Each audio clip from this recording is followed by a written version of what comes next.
¿qué tal? ¿Cómo están? Sean bienvenidos y bienvenidas a un nuevo capítulo de Araucanía Decide, este programa de análisis político. Tras conocer los resultados de las elecciones presidenciales, quienes pasan al balotaje, también las elecciones parlamentarias. Estamos en nuestro estudio junto a Francisco Sepúlveda, mi compañero, por supuesto, periodista, además de nuestro canal, y nuestro invitado especial, un destacado académico de la Universidad Católica de Temuco, Juan Carlos Arellano, decano de la Facultad de Ciencias Sociales y Humanidades. Decano, ¿cómo está? Bienvenido. Gracias por acompañarnos el día de hoy. No, muchas gracias por la invitación. Bueno, para contarles un poco acerca de el decano, contarles que el doctor Juan Carlos Arellano es licenciado en Historia de la Universidad de Valparaíso, doctor en Historia y magíster en Ciencia Política de la Pontificia Universidad Católica de Chile. Es decano de la Facultad de Ciencias Sociales y Humanidades y académico del Departamento de Sociología, Ciencia Política y Administración Pública. Recientemente es nombrado profesor titular de la UCT, lo que constituye un reconocimiento a su sólida trayectoria académica. Oigan, un breve resumen de esta gran trayectoria, decano. Gracias por acompañarnos y bienvenido nuevamente aquí a Araucanía Decide. No, muy contento de estar acá con ustedes y bueno, tratar de conversar sobre los acontecimientos electorales que hemos tenido el domingo pasado. Bueno, ustedes como facultad, ¿no?, siempre están muy atentos a todos los procesos sociales y políticos que se llevan a cabo, no solamente en nuestro país, sino que particularmente también en la región de la Araucanía. Los recientes elecciones del pasado 16 de noviembre mostraron una fuerte polarización política, tal vez alguna tendencia que ya venía, ¿no?, desde elecciones pasadas, pero que hoy día se ha visto reflejada con la elección de estos dos candidatos que pasan a segunda vuelta en el ámbito presidencial, José Antonio Kast y Janet Jara. ¿Cómo interpreta este resultado desde la mirada tal vez más sociológica, decano? Hemos tenido, digamos, desde el 2019 un comportamiento bastante volátil en el electorado. Partamos por recordar, digamos, el primer proceso electoral que tuvimos después de ese evento, que fue, digamos, este plebiscito para poder, digamos, si cambiamos la constitución. Después tuvimos una convención que también dio resultados inesperados y por tanto hemos tenido un ciclo electoral muy intenso, muy volátil y que, digamos, por tanto no debería darnos muchas sorpresas.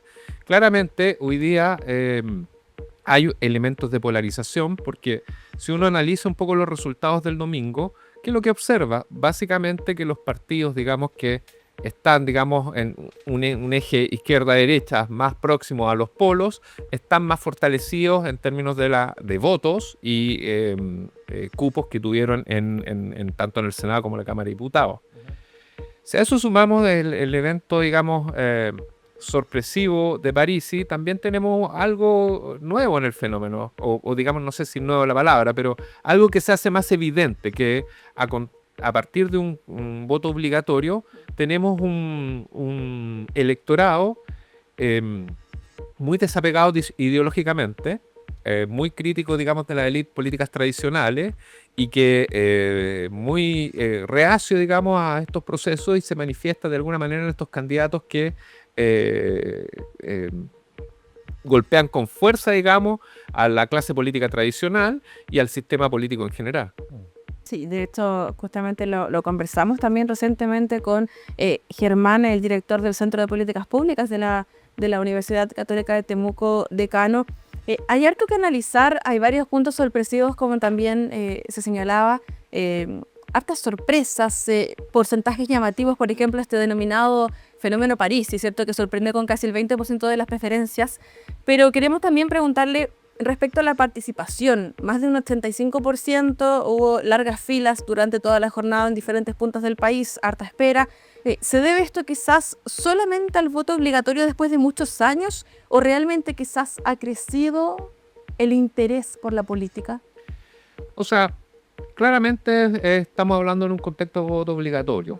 Previo, digamos, a esta elección hubo toda una discusión respecto a las sanciones que eventualmente se debían aplicar o no a las personas que no votaron. En un momento se había eliminado todo tipo de sanción y obviamente que eso contravenía lo que está establecido en la Constitución, que básicamente puede ser voto obligatorio, pero no hay ninguna sanción, es una mentira, digamos. El punto es que sí, efectivamente hay claramente una dimensión en esta participación del voto obligatorio, pero no quita que los países, por lo general, cuando se sienten, digamos, en situaciones donde la toma de decisión o la decisión es relevante, la participación se intensifica. Cuando sentimos que hay más que perder o hay algo necesariamente que cambiar, la persona tiende a sentir de que el voto se transforma en algo importante y por ende, digamos, hay un incentivo, digamos, a la participación. O sea, podríamos decir que esto también, sumado al elemento obligatorio, está el elemento polarizante. Hay, por supuesto, miradas dispares en torno a las posibilidades que tienen ambos candidatos de la segunda vuelta. Claramente, ¿no? Hoy día la derecha acumula en el papel un porcentaje mucho más alto de lo que tiene la candidata de lo que es hoy día el gobierno, por decirlo así. ¿Se puede interpretar como un giro a la derecha el voto actual del electorado chileno también con miras a la segunda vuelta? Así lo creo. O sea, yo pienso que sin duda uno puede interpretar tanto en la votación que obtuvieron los candidatos presidenciales, que en la suma, ya haciendo, digamos, una suma matemática muy, digamos, Básica, claro. básica, naturalmente ya llegan por sí solos los candidatos de derecha, sin contar a Parisi, a aproximadamente un 50% y un poquito más. Si uno ve los resultados en términos de las elecciones senatoriales y de diputados, también vemos un efecto donde la derecha obtiene 76 votos de los 155. Recordemos que la derecha fue en listas separadas, lo cual Claro. afectó sin duda ese resultado. Si hubieran estado, digamos, en una única lista, tal vez este resultado hubiera sido muy superior, digamos. Entonces, lo que quiero decir que a pesar de haber operado en una mala estrategia ante el sistema electoral que tenemos, tuvieron un resultado que les permitió tener a 2 votos la mayoría simple. Lo mismo en el Senado, obtuvieron 25 cupos, lo cual, digamos, lo deja a un voto de tener la mayoría en el Senado. Entonces, sin duda, el resultado en este país, en estas elecciones, tuvo una preferencia por, digamos, las propuestas que nacieron fundamentalmente de la derecha. No obstante, dentro de la derecha también de las derechas, hubieron, digamos, ganadores y perdedores. Claro. Y la gran perdedora, sin duda, fue la derecha, llamémosla así, tradicional, que tanto su candidata como en los resultados en senadores y diputados perdieron, digamos, en estas dos, digamos, en estos dos niveles, digamos, en el Congreso como en la presidencial. Sí, de hecho por eso también se hablaba ahí de que los partidos tradicionales de la derecha cayeron fuertemente en esta elección y queda reflejado también con el 5º lugar de Evelyn Matei, que bajó muchísimo en el último tiempo. Hay varios temas decanos que se abordaron durante la primera campaña, podríamos decirlo así, en esta primera vuelta, en todos los candidatos, pero si nos enfocamos, por ejemplo, en Janet Jara con José Antonio Kast. José Antonio Kast ha hecho mucho énfasis en lo que es la seguridad, el orden público, que se le denomina como su fuerte, y Janet Jara ha hecho mucha alusión, por ejemplo, al desempleo y a las pensiones, y también la economía, que ha sido un tema muy importante acá. ¿Cuál considera usted que ha sido quizás el tema más influyente en la decisión del electorado? Yo creo que este país fundamentalmente ha puesto, a partir de las preferencias manifestadas de los diferentes candidatos, la seguridad se ha transformado tal vez en el tema más relevante dentro de la discusión. Y eso lo intuyó muy bien, sobre todo José Antonio Kast, que no se movió prácticamente de Esa posición. esa posición, donde obviamente sumó el tema económico, que es otro tema, digamos, relevante, el crecimiento del país, que de alguna manera u otra tiene efecto en el empleo, mayor ingreso, que obviamente también contribuye a una mejor percepción de la ciudadanía en términos de la situación futura, digamos, del país. Entonces, claramente esa agenda fue la que imperó y que llevó incluso a la candidata Jara a tomar de estos temas. O sea, no podía, digamos, rehuirlos, sino incluirlos, digamos, dentro de sus propias propuestas. Entonces, sin duda yo colocaría como un tema número 1, y lo vimos también en los debates, el tema de la migración, que lo han vinculado, digamos, y uno podría decir erróneamente en algunos aspectos, pero sabemos que tiene una relación también con el tema, digamos, de la seguridad. el punto que usted comentaba antes, decano, que tiene que ver con el porcentaje de participación que tiene en el Congreso la derecha actualmente, que está a 2 votos, ¿no?, de una mayoría simple en la Cámara Baja y a 1 en la Cámara Alta, significa también cierta posición privilegiada en este sentido, que le permite negociar con menos actores, ¿no?, para obtener ventaja a la hora legislativa. Esta posición, ¿cómo afecta el equilibrio de poder de pronto entre el Ejecutivo y el Legislativo, considerando las posibilidades que hay en cuanto a los posibles presidente o presidenta? Sí. No, la configuración del Congreso está súper interesante. Sabemos que la derecha ha obtenido, si bien no podemos decir que está necesariamente alineada, pero podríamos por lo menos darle una alta probabilidad, con un 76 número de votos en la Cámara de Diputados. No obstante, se configuró en la Cámara de Diputados una relación de fuerzas bien interesante. Obtiene, si mal no recuerdo, 61 el oficialismo, 3 más los 3 diputados verdes, pero apareció, digamos, el Partido de la Gente, Claro. con 14 votos, que finalmente, llamémoslo así, podría ser considerado un partido de centro. El problema es que no es un partido de centro tradicional que está acostumbrado a nuestro sistema de partidos políticos chilenos. Una de las características históricas del sistema de partidos políticos chilenos ha sido que y lo ha manifestado cierta literatura, que tenemos un centro pendular que mueve para allá y para acá. Pero ese centro, por lo general, ha sido un centro ideológico, que tiene alguna posición dentro de esta configuración de derecha a izquierda. Y dicen, bueno, consideramos importante elementos de incorporar elementos del Estado en ciertas políticas y también consideramos relevante el mercado. Esa es una posición de centro tradicional, a la cual hemos estado acostumbrados. No obstante, no queda del todo claro que esa situación esté así tan nítida en este nuevo Partido de la Gente. Partamos por decir que es un partido que carece, digamos, de un repertorio ideológico claro. Que es lo que ha sido criticado también por los expertos, por los analistas, respecto a que básicamente van adaptando relatos, digamos, preexistentes y sumándose a lo que está marcando más interés por parte de la ciudadanía, ¿no? Así es muy interesante porque como un poco lo retrata Parisi, es como decir no somos ni facho ni comunacho, Claro. así como en ese día domingo, pero ¿qué somos? Es la pregunta, y esa es la gran interrogante que nos queda.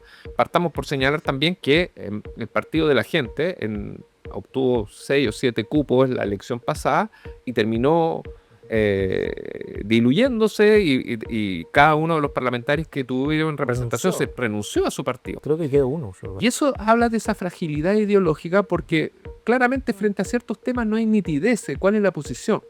Entonces eso lleva a que los elementos de liderazgo, en este caso Parisi, ahora están hablando de Pamela Giles, tal vez ponga a línea, digamos, eventualmente esa bancada, pero creo yo que quedan muy abiertos a posibles descuelgues en diferentes votaciones de diversos temas, donde las negociaciones ya no van a ser por temas ideológicos más cercanos a la derecha o a la izquierda, sino que puede estar asociado a elementos clientelares, de obtención de ciertas prebendas, ciertas cosas que pueden salir a la luz de negociaciones. Entonces, yo no sé si ese partido va a tener la capacidad de tener como un núcleo duro, disciplinado, o vamos a estar en escenas de descuelgue donde la derecha le va a poder eventualmente sacar 2-3 votos para aprobar tal o cual ley. En fin, dado esta falta de nitidez ideológica, hace muy difícil la predictibilidad. Por eso no es menor, es el Partido de la Gente. No es Renovación Nacional, no es, qué sé yo, socialismo democrático. Si ustedes ven, todos esos tienen ciertos componentes declarativos, incluso nombres subtitulares. Acá es de la gente. Entonces eso es interesante como fenómeno y bueno, hay que comprenderlo, hay que entenderlo.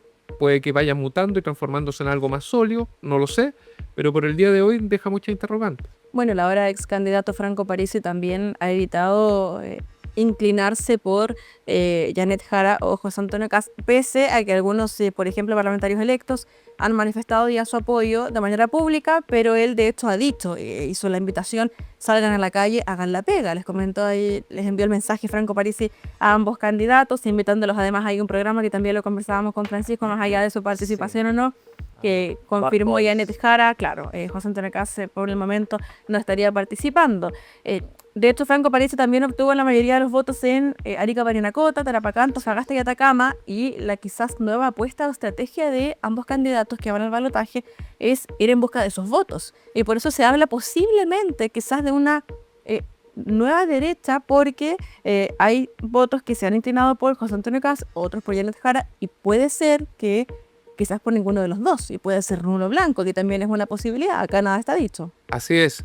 Bueno, es un fenómeno, por eso lo digo, muy interesante, porque, bueno, en la elección pasada, según tengo entendido, la mayoría de los votos de Parisi se fueron en su mayoría a Kast y otros tanto a Boric y otros tanto a Kast. No sabemos si se va a replicar ese fenómeno. Yo creo que Francisco Parisi, que está en su mejor momento, podríamos decirlo. Claro. Sí, hoy día está, claro, tiene el sartén por el mango. El más cotizado. Claro. O sea, sobre todo cuando fue y hubo algo de eso, digamos, tanto por la clase política como por la encuesta, como él lo manifiesta como muy ninguneado, Claro. como su candidatura, y aparece con un 20%. Sí, porque de hecho él acusaba de que nunca lo habían invitado, incluso acá que hay me acuerdo de él, tuvimos que un comunicado al partido diciendo que no estaban de acuerdo con que no fuera invitado. Así es. Entonces, ahora, digamos, es como con este resultado aflora como el personaje, pero yo creo que Parisi obviamente hace todo este juego de que gánense los votos.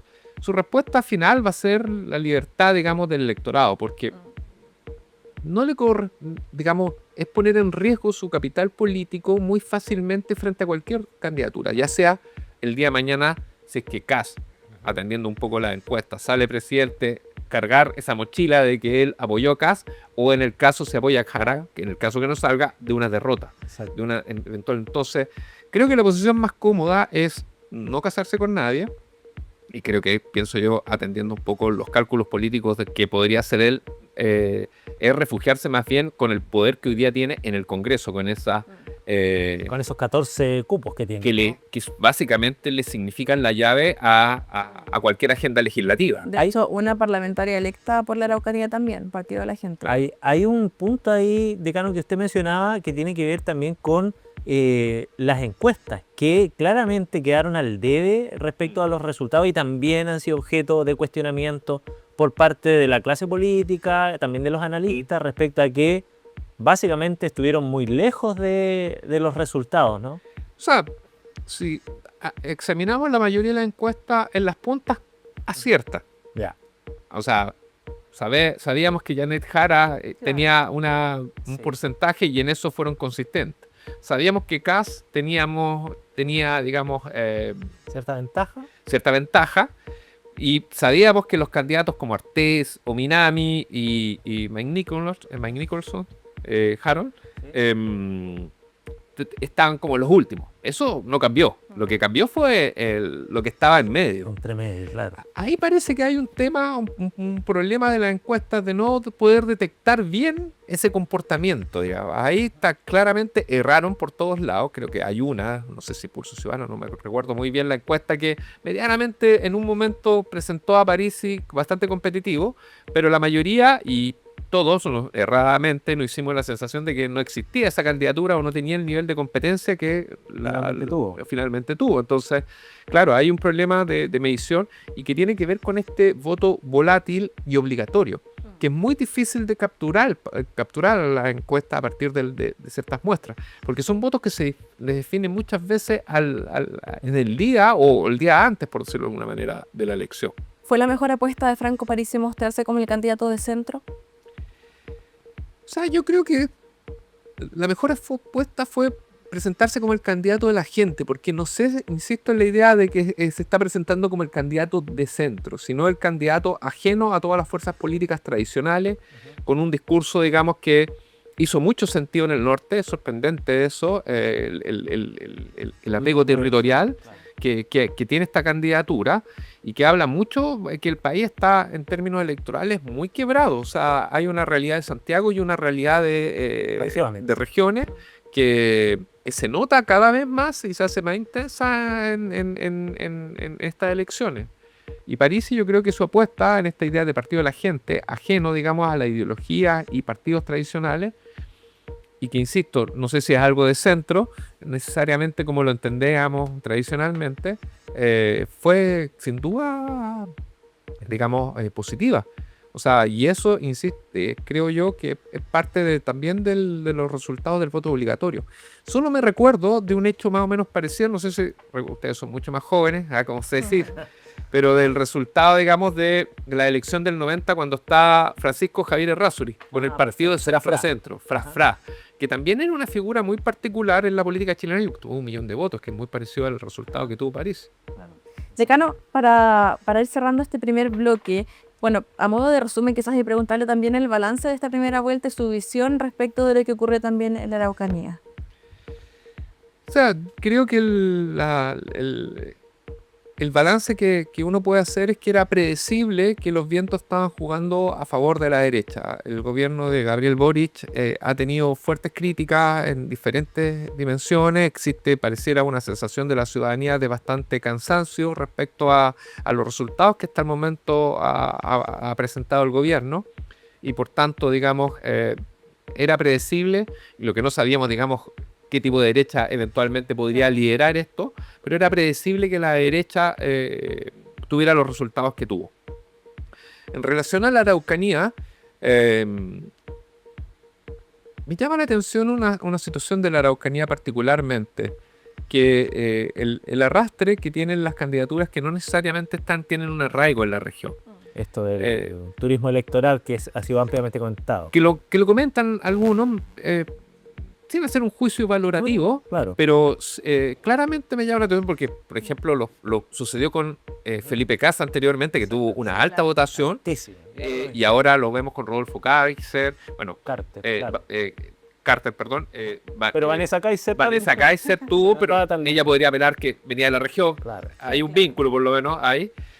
Pero piensen ustedes también de Elisa Loncón.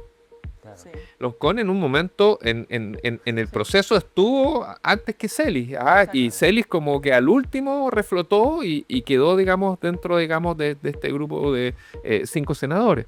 Entonces, ahí hay un elemento que me llama poderosamente la atención, sobre todo cuando, por ejemplo, en el caso de Elisa Loncón, tenía a la candidata independiente, ¿cómo se llama? Rosa Catrileo. Rosa Catrileo, que iba independiente y que era una candidatura, llamémoslo así, en términos similares, en términos programáticos, de trayectoria, en fin.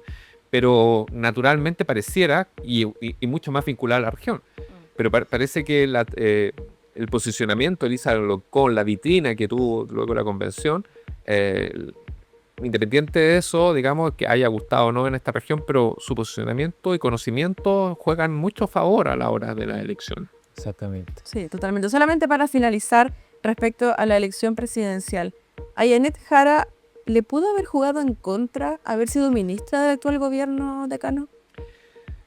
Absolutamente, o sea, ella representa y ha tratado por todos los medios de desmarcarse, y eso es digamos, del gobierno actual. O sea, un candidato o candidata en este caso que carga, digamos, la mochila del gobierno anterior, y los gobiernos anteriores por lo general siempre terminan muy desgastados.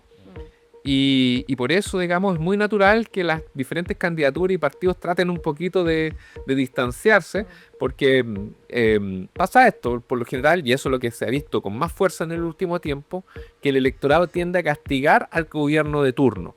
Le pasó a la derecha en su momento, con Sebastián Piñera, y hoy le pasa a Gabriel Boric, que más o menos se encuentra en una situación bien parecida en términos de una sensación de cansancio del gobierno actual. Piñera, después del estallido y todo lo que pandemia entre medio, fue más o menos la misma situación. O sea, Boric se encontró con esta presidencia un poco resultado del hastío o el cansancio que había generado el gobierno de Piñera y la incertidumbre en muchos aspectos. Así que no me cabe la menor duda que Janet Jara tuvo un bajo resultado por, digamos, el comportamiento o el trabajo que tuvo, digamos, en el gobierno. No era una persona ajena a él, al contrario, estuvo en el corazón de... Claro, de hecho en los últimos debates igual he intentado marcar un poco más de distancia, haciendo más crítica con ciertas decisiones que se han tomado en el actual gobierno. Vamos a seguir analizando, decano, pero antes vamos a ir a un breve corte en Araucanía Decide y estamos de vuelta con más análisis.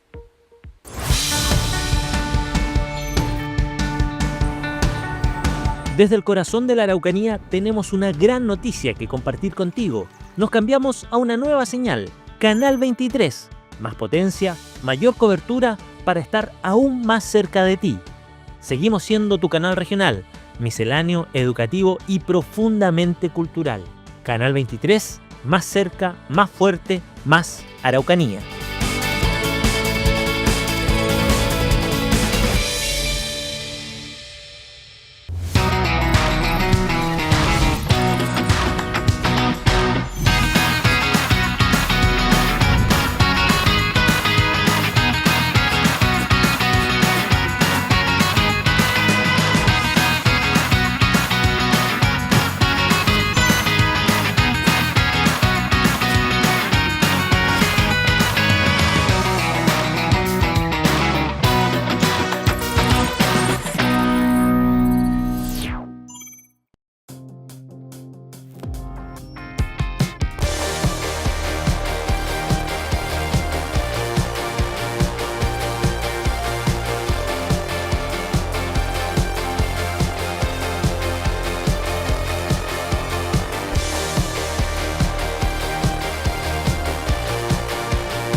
Muy bien, seguimos aquí en Araucanía Decide a través de TVUCT Araucanía y todas nuestras plataformas, Canal 61 a través de Telsur desde Talca y hasta Coyhaique, Canal 23 para la Araucanía en señal abierta, también estamos en streaming, tvuct.cl y en nuestras redes sociales que nos encuentran como TVUCT. Seguimos acompañados por el decano de la Facultad de Ciencias Sociales y Humanidades, el doctor Juan Carlos Arellano. Vamos en esta segunda mitad del programa, Juan Carlos, para preguntarle directamente sobre la postura que ha tomado Janet Jara luego de los resultados de las elecciones de primera vuelta y cuáles son, a su juicio, los lineamientos o la estrategia que más podría darle resultado, entendiendo que está a una distancia más que considerable de obtener los votos suficientes para levantarse como la próxima presidenta de Chile, entendiendo que, como comentábamos en el primer bloque, la derecha, haciendo la suma rápida y en fácil,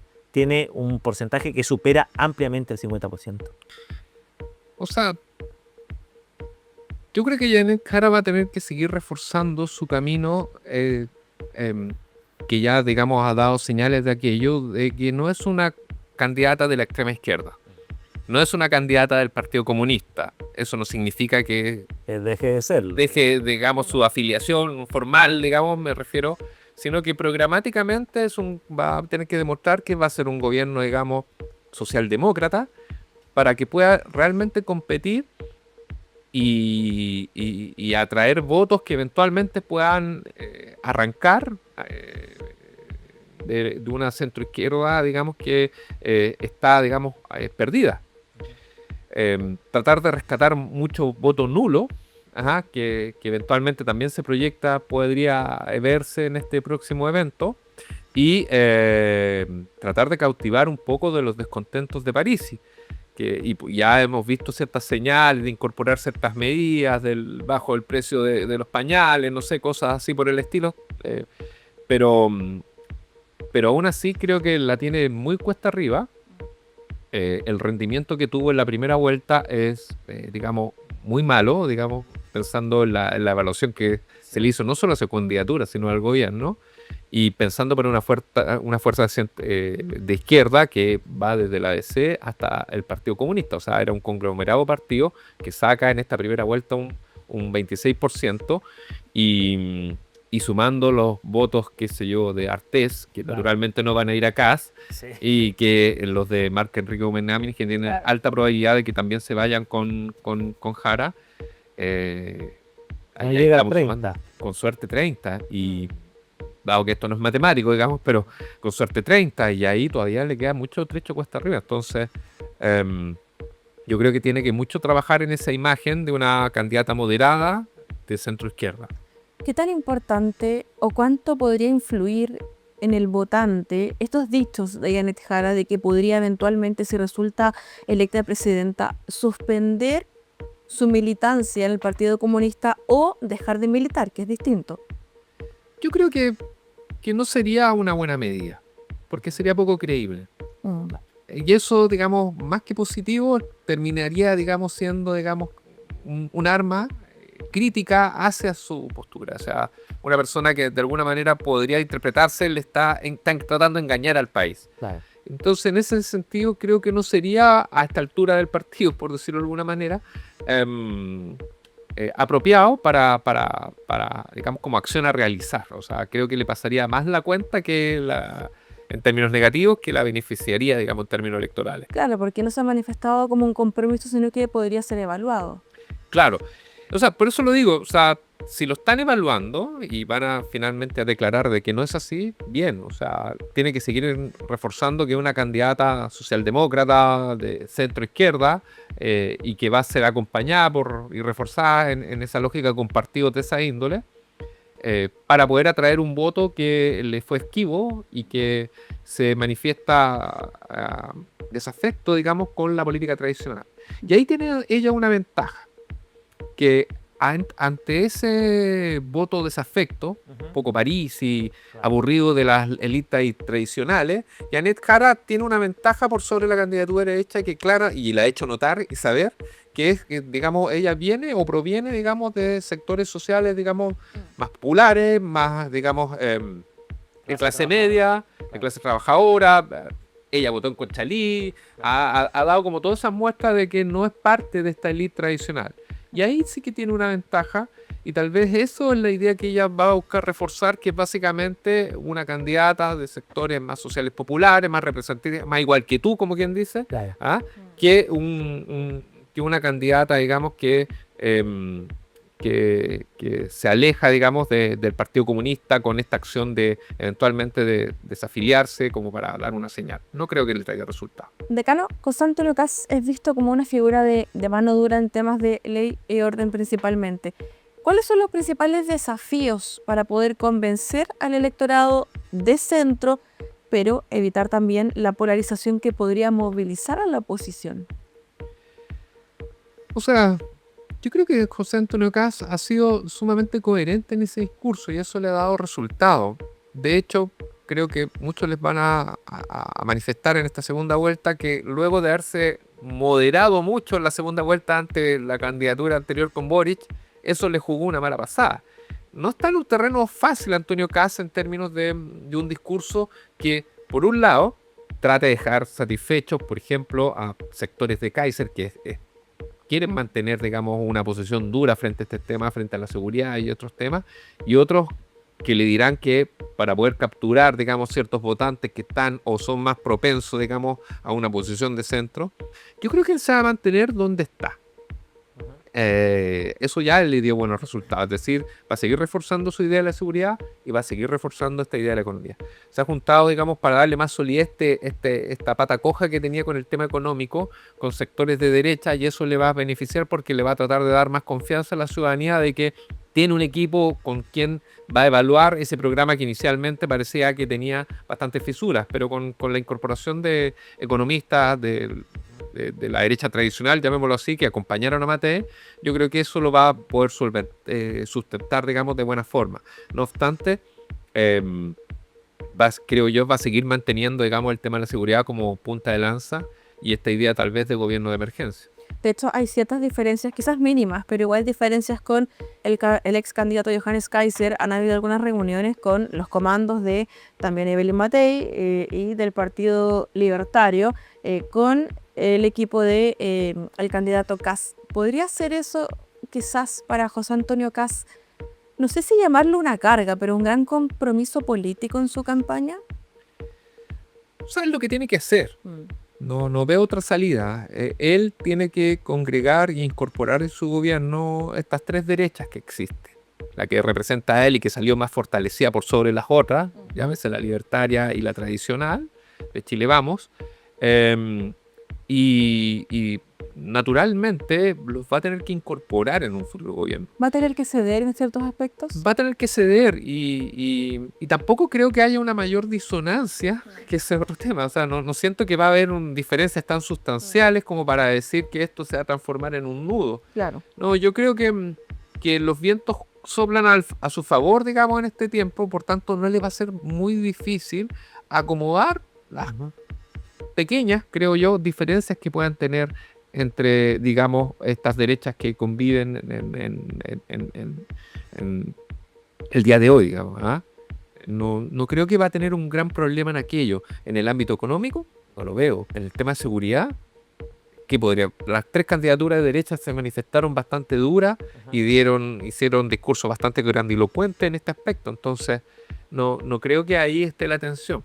¿Ve posible que quizás un cierto porcentaje de Evelyn Matei pudiera dirigirse a Janet Jara? Se lo pregunto porque uno de los primeros discursos de la candidata oficialista fue en la línea, por ejemplo, también de lo que planteó en su momento la candidata Evelyn Matei, buscando quizás sumar votos a toda costa, evidentemente, porque está más complejo que el candidato de derecha, pero ella incluso hizo alusión a Evelyn Matei en su discurso, que fue víctima, como se llamó en su momento, de una campaña sucia, y señalando que va a sumar propuestas, y que de hecho ya ha sumado propuestas de Franco Parisi y de Evelyn Matei. Claro, claramente Jara va a tratar de rescatar algunos votos que seguramente se les fueron en la primera vuelta, porque como la candidatura de Evelyn Matei se manifestó, llamémoslo así, más dialogante en términos de convocar a personas de centro y centro izquierda, buscándose diferenciar de Kast y Kaiser, eventualmente puede que existen unos votos que serían renuentes de votar por Kast, pero creo que gran parte o el gran porcentaje se va a ir a José Antonio Kast. Si va a haber digamos, un flujo, una fuga, créanme que sería bastante menor. No creo que sería significativa todo esto. Claro, incluso algunos analistas hace un tiempo comentaban que esta estrategia, que podría ser una estrategia que hizo que se descolgara Kaiser de Kast, finalmente lo que hizo fue llevar más al extremo a la ultraderecha, que ya era ultraderecha, entonces pareciera que es más moderada cuando la lógica sigue siendo la misma tendencia ante eso. Volviendo un poquito a la Araucanía, decano, hay ciertas particularidades que usted considera que difieren del escenario del concierto nacional de las elecciones en la región, o básicamente se sigue la misma tendencia a nivel nacional, considerando que históricamente ha sido una región que se ha inclinado hacia la derecha. Bueno, un poco lo que les señalaba anteriormente, cuando hacía su observación de que la Araucanía no tenía problemas en votar por candidatos que no necesariamente no han sido criados acá, como se dice en buen chileno. Eso habla de un comportamiento que los electores de alguna manera de la Araucanía privilegian, digamos, parrillas programáticas de carácter nacional. O sea, su mirada está en el global más que en el punto específico. Así es, o sea, siento que el voto de la Araucanía no se escapa, digamos, de los temas o tópicos a nivel nacional. Ya. Los partidos ofrecen, podríamos decir así, en 2 niveles ofertas. Una a nivel nacional, que aplican y operan para todo el país, y otra, podríamos decir, a partir de sus diferentes candidatos a nivel regional. ¿Qué es lo que observo acá? Que pareciera que privilegian tópicos de parrillas o ofertas de a nivel nacional. No hay, por decirlo de alguna manera, un sesgo por privilegiar tópicos que sean muy propios de la Araucanía. ¿Ah? Si no lo hubiéramos visto, o sea, las opciones, por decirlo, que representaban aquello, estaban ahí presentes. Por ejemplo, en el caso de la derecha, el Miguel Becker, Claro. político de gran trayectoria, alcalde, diputado, ahora postulante a senador, uno podría haber dicho, podría haber arrasado y hacer primera mayoría en estas elecciones junto a otros, estoy nombrando a uno. Sí. Pongo en el lado de Celis, para el lado de la izquierda, y no logran, digamos, esa potencia que uno vería. Y en cambio, vemos el caso del senador, digamos, Carter, y ya les comentaba el fenómeno anterior con con Felipe Kast, Con Kast. y vemos el mismo fenómeno. Entonces, hay una preferencia también de hacer esa sintonía con los temas y tópicos a nivel nacional. Entonces, por lo menos una preferencia, ¿sí? Para no hablar de que existe absoluto desconocimiento de los tópicos regionales. De que existen. Y ¿Mm? no quería dejar de preguntarle, en este ejemplo que usted da, que queda súper claro, el caso de Miguel Becker o de Carlos Cel, hay un escapado probablemente a esta lógica que es Francisco Buenchumilla, que tiene particularidades también porque pareciera que ahí aplica, ¿no?, este tema de la mirada regional, del reconocimiento público o de la valoración, podríamos decir, de su figura. Así es, o sea, ahí se ve una situación bien consistente, por decirlo de alguna manera. Aunque Buenchumilla no es primera mayoría Claro. No. en la región, o sea, Exacto. su votación se acerca, insisto, a las de, por ejemplo, de Miguel Becker. Sí. O sea, hay una... Está más cerca de la media baja que del... Claro, pero por eso les digo, lo que quiero decir no es que no esté ese elemento de esa dimensión presente. Hay un trabajo de estos candidatos que hoy día fueron electos, muy meritorio, por cierto, de ser Claro. candidato a la región y haber sido electo, pero pareciera que la región no necesariamente privilegia aquello. ¿Ah? Ese es mi punto. Claro. ¿Ah? Y entonces, claro, por eso tenemos estos fenómenos que me hacen pensar de que haya una preferencia por privilegiar a candidatos que ofrecen más bien tópicos o programas a nivel nacional y que en un segundo nivel quedan, digamos, los tópicos o temas a nivel regional. Bueno, en la candidatura senatorial, de hecho, Rodolfo Carter se quedó con la mayoría de los votos, que en su momento fue muy criticado políticamente, tanto por el sector del oficialismo como de la oposición. De ambos sectores recibió algunas críticas. Él siempre señalaba que uno no elige dónde nacer, uno elige dónde servir. Fue parte Claro. de lo que él también Sí. hacía alusión ahí. Lo cual es legítimo, digo. Claro. Y fue parte de su campaña, lo que reforzó ante las consultas que se le realizaba por la prensa en torno a estas críticas del turismo electoral. Que se pudiera pensar posiblemente algo similar, por ejemplo, con Vanessa Kaiser, que de igual forma su residencia acá en Villarrica, ¿cierto? Pero que no ha estado quizás tan presente como otros candidatos en la Araucanía. Ambos candidatos, junto también, por ejemplo, con Tomás Kast, ¿cierto? Familiar de Felipe Kast, han hecho mucha campaña o hicieron mucha campaña en torno a la seguridad. ¿Sigue siendo la seguridad el fuerte acá de la Araucanía de Cano? O quizás hubo también otros temas que fueron aumentando su interés en el electorado. Yo creo que se cruza, eso es un tópico que se cruza a nivel regional y a nivel nacional. Siguiendo hablando de estos dos niveles. O sea, naturalmente la Araucanía, por lo que, digamos, hemos visto, estamos en un estado de excepción, el tema de la seguridad ha sido un tema. ¿Ah? Y por tanto los candidatos que hoy día, digamos, ofrecen, digamos, mano dura o preocuparse fundamentalmente sobre este tema, entran en sintonía tanto a nivel nacional con ese discurso, pero también a nivel regional.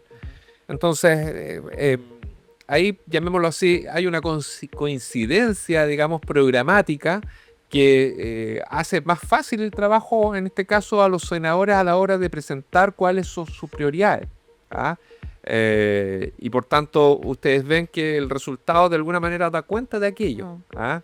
O sea, el triunfo de candidatos de derecha, ya sea el caso del Partido Libertario con Vanessa Kaiser, de Carter y otros, digamos, permite un acoplamiento fácil entre estas agendas que tanto preocupan a la Araucanía, pero que también preocupan a nivel nacional.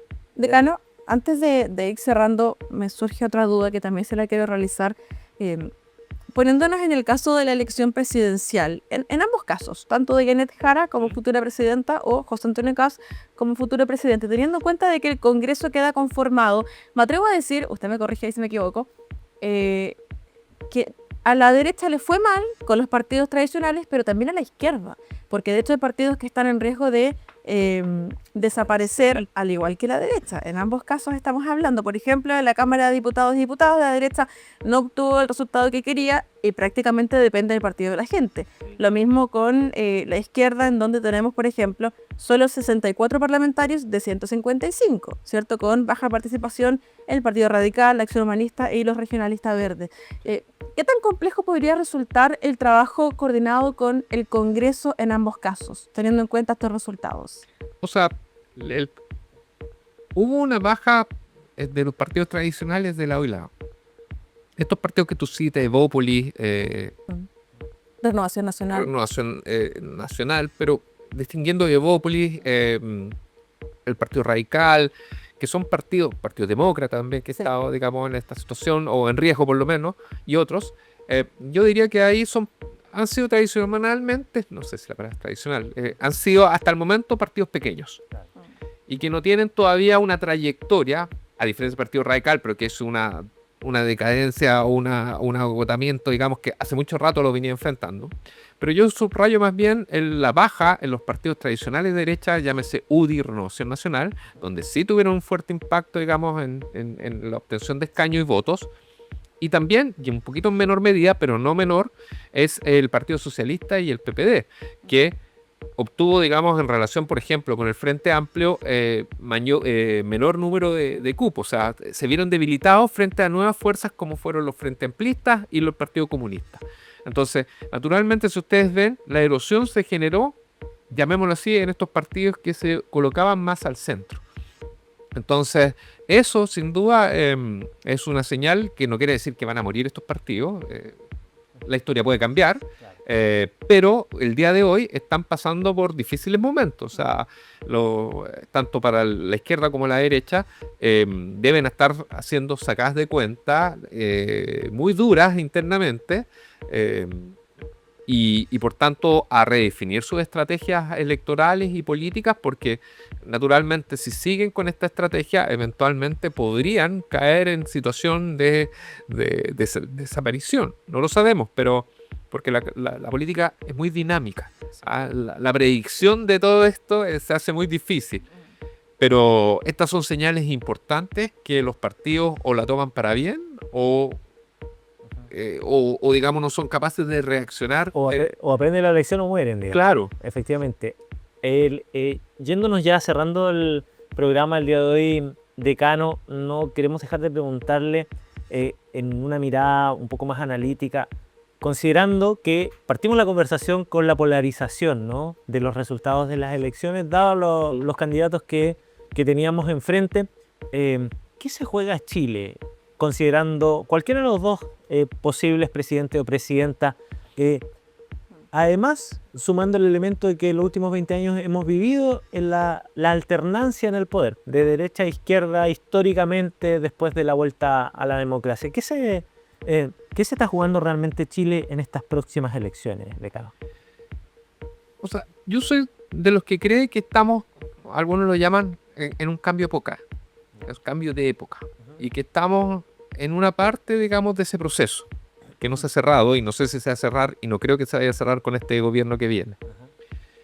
Pero sí lo que puede hacer el gobierno que viene es ir configurando el nuevo orden que se va a ir asentando en adelante, generando ciertas bases, por decirlo de alguna manera, que permitan tener más claridad respecto a cómo se van a ir posicionando las diferentes fuerzas políticas, digo, perdón.